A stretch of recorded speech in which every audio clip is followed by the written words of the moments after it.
Bonjour, bonsoir. Aujourd'hui ou ce soir, on se retrouve pour une nouvelle vidéo. Alors, dans cette vidéo, je vais présenter et tester une nouvelle lampe que j'ai reçue du lot. Bon, vous savez très bien ce que c'est ce genre de lot, hein, voilà. Alors, parmi ce lot-là, il y avait aussi une lampe de chez Osram. Alors, c'est marqué E27, mais en réalité, c'est une B22 de 11 watts Dulux EL Long Life. Alors, voilà.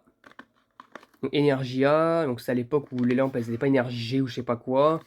On faisait 80% d'économie d'énergie alors qu'aujourd'hui avec les LED tu fais pas 80% d'économie d'énergie, ça c'est sûr et certain.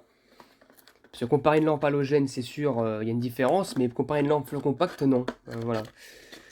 Donc lampe à 3U de chez Osram. Donc à mon avis c'est une lampe fabriquée en Allemagne si je me trompe pas. Oui. Alors 11 watts 827 du coup c'est du blanc chaud. 220-240 volts, 50-60 Hz. Je me rappelle à l'époque, quand j'étais gamin, j'achetais ce genre de lampe-là. Depuis, je les ai paumées. Je les ai paumées.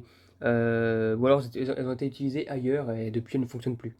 Donc voilà. C'est vraiment dans les années. Ça, c'est vraiment des lampes des années 2012-2013. Celle-ci, d'ailleurs, il n'y a pas le signe, tu sais, de l'arbre, vous savez, là, comme sur les tubes fluorescents. Parce qu'il y en avait des fois. Voilà, ça doit être à peu près des années 2013-2014, ça, à peu près, hein.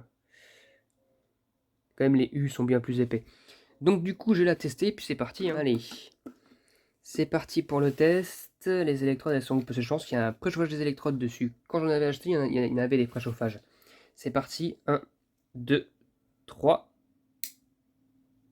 Et oui, il y a bel et bien un préchauffage des électrodes.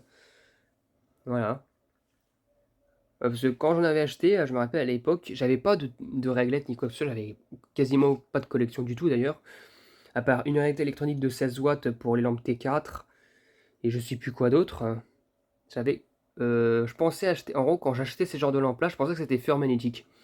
Mais non, hein, je n'avais pas conscience à l'époque qu'il y avait des balances électroniques et des balances fur magnétiques. Et je pensais aussi qu'à l'époque, que le fait que la lampe clignotait, c'est uniquement à cause du tube. Alors que, bon, bref, voilà, j'étais un peu merdique.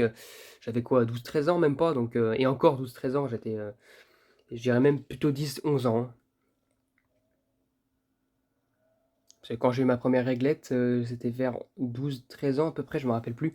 Donc j'étais vraiment très très petit, hein. Moi ça fonctionne, nickel. C'est l'emploi, de toute façon ça va bientôt plus de fabriquer, je vous rappelle, hein. D'ici fin août, c'est fini. Donc voilà, bon, ce genre de version c'est fini déjà, donc voilà.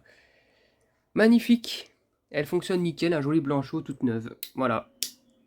Donc voilà, c'était tout pour cette vidéo, petite vidéo de test. J'espère que cette vidéo vous aura plu. Et à très bientôt pour une prochaine vidéo. Au revoir.